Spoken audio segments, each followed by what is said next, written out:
نام سنا ہوگا محمود غزنوی اور ایاز کا، ان کا باہم محبت کا رشتہ بہت گہرا تھا۔ ایاز ٹوٹ کے چاہتا تھا بادشاہ کو، اب دیگر مصاحبین حسد کرتے تھے، بغض رکھتے تھے، وہ کہتے تھے یہ کوئی کیا اس میں کرشمہ اور کمال ہے کہ بادشاہ اس کو اتنا ہی چاہتا ہے۔ تو بادشاہ جب ان وزراء کا، مشیروں کا حسد حد سے بڑا ہوا دیکھا تو ایک دن سب کو اپنے دربار میں حاضر کیا۔ دربار میں ایک تالاب تھا، تو اس میں مٹھی بھر کے موتیوں کی پھینک دی اور ایک وزیر کو کہا کہ یہ موتی نکال کے لاؤ اور یہ خیال کرنا کہ تمہارا لباس بھی، تمہارا بدن بھی نہیں بھیگنا چاہیے۔ تو سب نے کہا کہ یہ عجیب بات ہے کہ حوض کی تہ سے موتی نکال کے لائیں اور لباس بھی نہ بھیگے اور بدن بھی نہ بھیگے، یہ تو لازمی ہوگا۔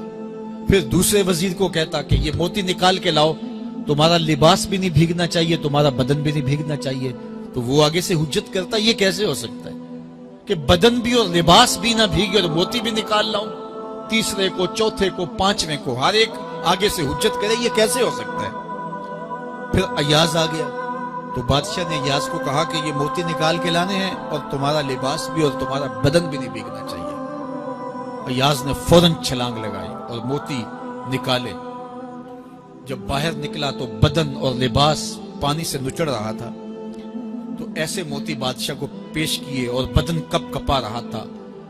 تو بادشاہ بڑے غصے سے کہا کہ ایاز تمہارا بدن بھیگ گیا، تمہارے کپڑے بھی بھیگ گئے، میں نے کہا تھا لباس بھی نہیں بھیگنا چاہیے، کپڑے بھی نہیں بھیگنے چاہیے۔ تو ایاز بڑی لجاجت سے عرض کرنے لگا، بادشاہ سلامت، آپ کے دو حکم تھے، ایک یہ کہ موتی نکال کے لانے ہیں، دوسرا حکم یہ تھا کہ لباس اور کپڑے بھیگنے نہیں چاہیے۔ تو ایک حکم میں نے پورا کر دیا ہے، دوسرے کی معافی چاہتا ہوں۔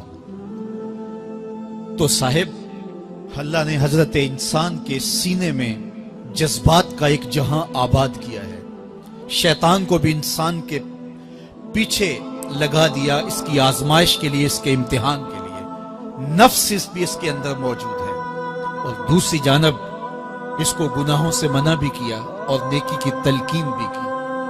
اب کتنی مشکل زندگی ہے حضرت انسان کی، آئی جان شکنجے اندر جویں ویلنے دے وچ گنا، کتنی مشکل زندگی ہے۔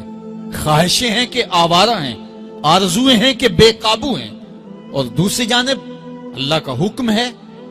اب کیا کرے؟ تو گناہ کرنے کے بعد پھر اللہ کے حضور توبہ کر لے، جو ممرزد ہو جائے تو اس پر اکڑے نہ اور اس پہ مصر نہ رہے، اس پہ اصرار نہ کرے، بلکہ فوراً اللہ کے حضور توبہ کرے۔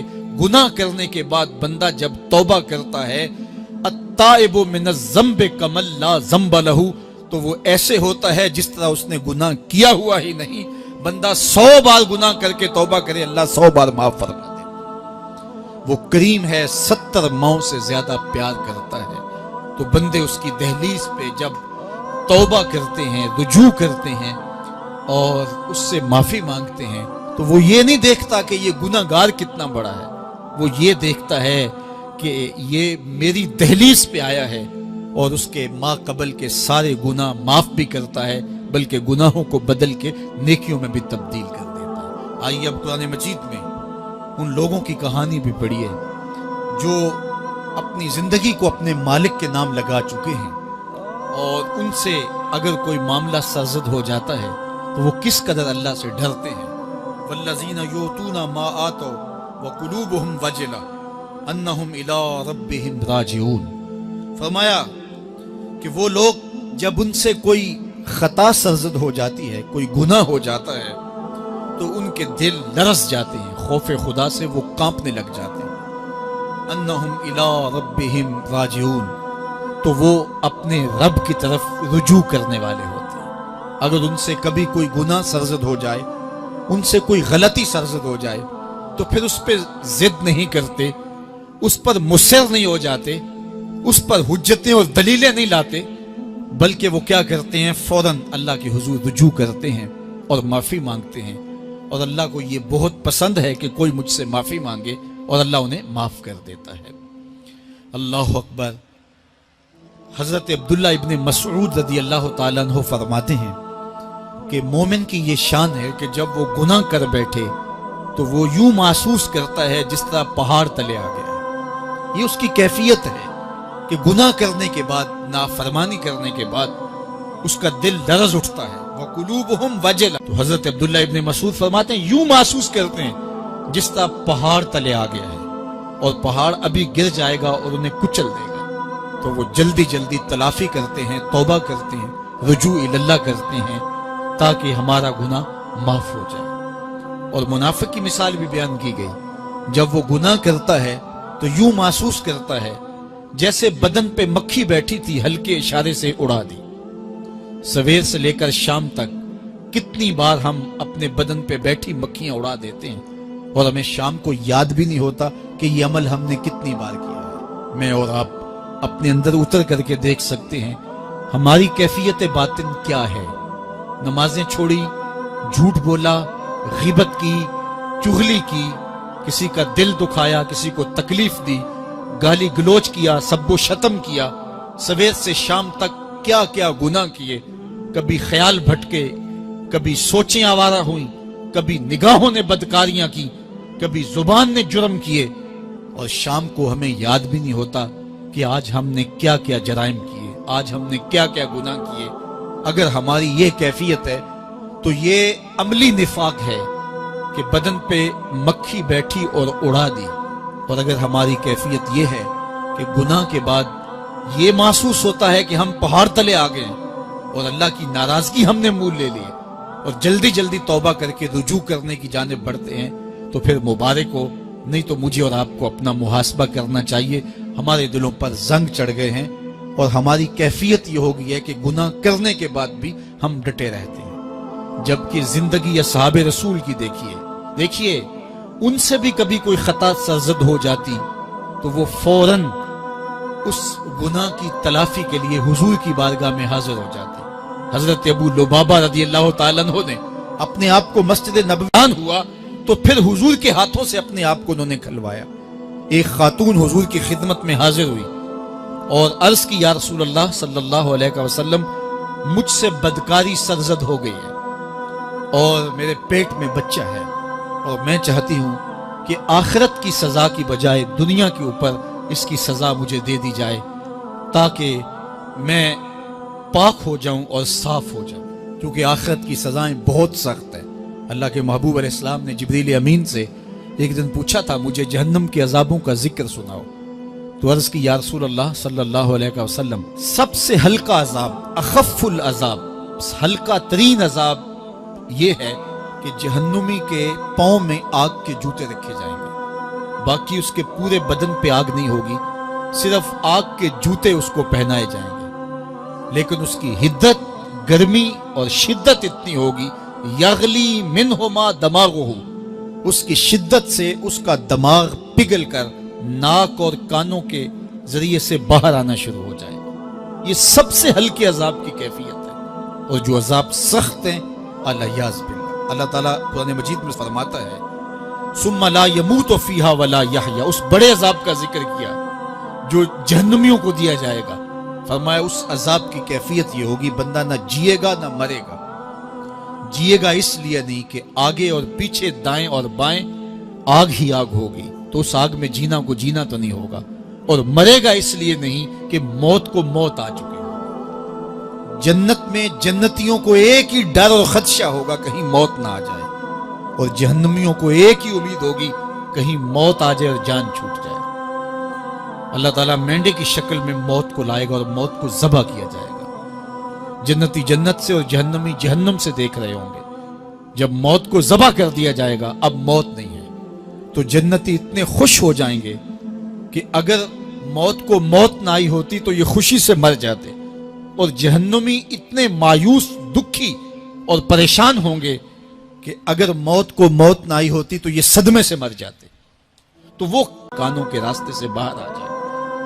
تو اس نے عرض کی یا رسول اللہ صلی اللہ علیہ وسلم، میرے اوپر حد جاری کر دیجئے، اور اس نے کہا کہ میرے پیٹ میں جو ہے وہ بچہ ہے۔ اللہ کے محبوب علیہ السلام نے فرمایا جاؤ جب بچہ پیدا ہو تو پھر آنا۔ وہ چلی گئی، تو جب بچہ پیدا ہوا تو گود میں اٹھائے پھر حضور کی خدمت میں حاضر ہوئے اور عرض کی یا رسول اللہ یہ ہے بچہ جو میں نے گناہ کیا تھا، بدکاری کی تھی، آج یہ اس کی نشانی ہے۔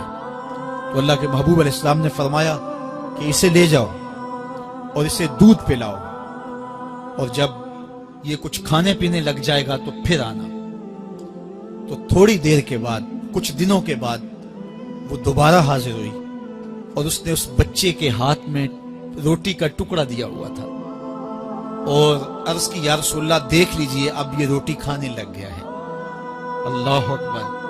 تو اللہ کے محبوب نے فرمایا انہیں لے جاؤ اور جا کے انہیں سنسار کر دو۔ اس کی یہ حد بنتی تھی، اس کو سنسار کیا، اور اس نے خود یہ سزا اپنے لیے قبول کی۔ ماعز ابن مالک اسلمی عرض کی یا رسول اللہ طہرنی، مجھے پاک کر دیجئے۔ میرے حضور نے فرمایا جاؤ اللہ سے معافی مانگو۔ وہ گئے اور معافی مانگی، بے چینی اتنی تھی، پھر آ گئے اور عرض کی طہرنی یا رسول اللہ، حضور مجھے پاک کر دیجئے۔ فرمایا جاؤ اللہ سے معافی مانگو۔ وہ گئے، معافی مانگی، پھر پلٹ آئے، تیسری مرتبہ، چوتھی مرتبہ۔ آقا کریم نے فرمایا فیما اطہرک، تمہیں کہا اللہ سے معافی مانگو، کریم ہے معاف کر دے گا، تم پھر پلٹ آتے ہو، تمہیں کس جرم سے پاک کروں؟ قال من الزنا، عرض کی مجھ سے بدکاری ہو گئی ہے اور میں چاہتا ہوں کہ دنیا پر فارغ ہو جاؤں۔ حضور نے فرمایا کہ اس کا توازن عقلی تو ٹھیک ہے؟ عرض کی حضور صحیح الحواس ہے۔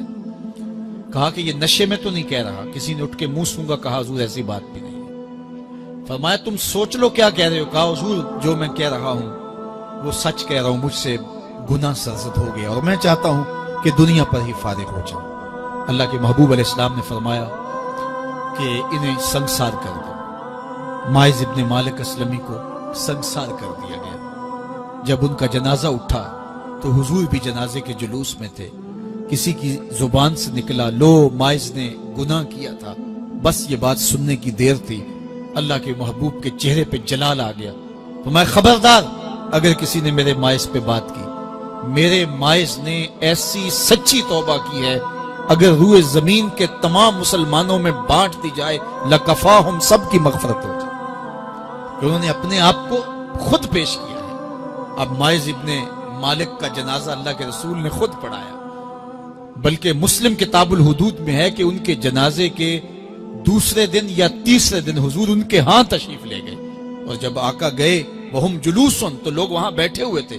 تو یقین کیجئے کہ یہ وہ لوگ تھے کہ جن سے کبھی کوئی گناہ سرزد ہو جاتا تو وہ جلد توبہ کرتے، اور اس کی بڑی سے بڑی حد اور سزا بھی ہوتی تو وہ بھی کاٹنے کے لیے تیار ہو جاتے۔ میں اور آپ دیکھیں کہ ہماری زندگی میں اگر گناہ ہیں اور ہمیں سچی توبہ کی توفیق بھی نصیب نہیں ہے تو پھر ہم سوچ لیں کہ ہم کہاں کھڑے ہیں۔ دیکھیے اللہ دلوں کے بھید جانتا ہے۔ سچی توبہ یہ ہے کہ جو کیے پر ندامت ہو اور آئندہ نہ کرنے کا عزم مصمم ہو، پکا ارادہ ہو کہ یہ گناہ زندگی میں دوبارہ نہیں کروں گا۔ الگ بات ہے کہ پھر دوبارہ اس سے سرزد ہو جائے، لیکن جب وہ توبہ کر رہا ہو تو اس وقت اس کا پختہ عزم ہو، اور اس کے دل کے کسی گوشے میں نہ ہو کہ چلو میں توبہ کر لیتا ہوں اور پھر ہو گیا تو پھر کر لوں گا۔ پکا عزم ہو کہ دوبارہ یہ گناہ نہیں کروں گا۔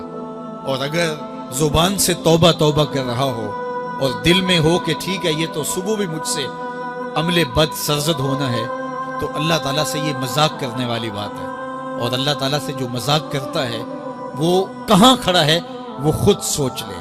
وہ کیا کسی نے کہا تھا کہ توبہ کی، پھر توبہ کی، پھر توبہ کر کے توڑ دی، میری اس توبہ پہ توبہ توبہ توبہ کر اٹھی۔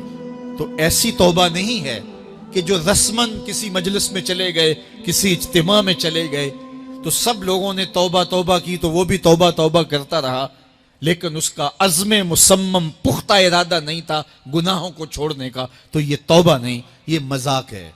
اس لیے اللہ کے حضور سچی توبہ یہ ہے کہ ما قبل کے گناہوں سے ندامت پیدا ہو جائے اور سچے دل سے ارادہ کیا جائے، پختہ عزم کیا جائے کہ دوبارہ میں یہ گناہ نہیں کروں گا۔ یہ الگ بات ہے کچھ عرصے بعد اس سے پھر سرزد ہو جائے، پھر وہ گناہ ہو جائے تو پھر وہ پکی توبہ کرے، تو 100 بار بھی گناہ کرے گا، 100 بار بھی توبہ کرے گا، اللہ 100 بار قبول کرے گا۔ لیکن اندت توبہ اس کا عزم مصمم ہونا چاہیے، اس کا عزم پختہ ہونا چاہیے۔ محض لفظوں سے توبہ توبہ پکارنا اور دل توبہ نہ کر رہا ہو اور دل عزم مصمم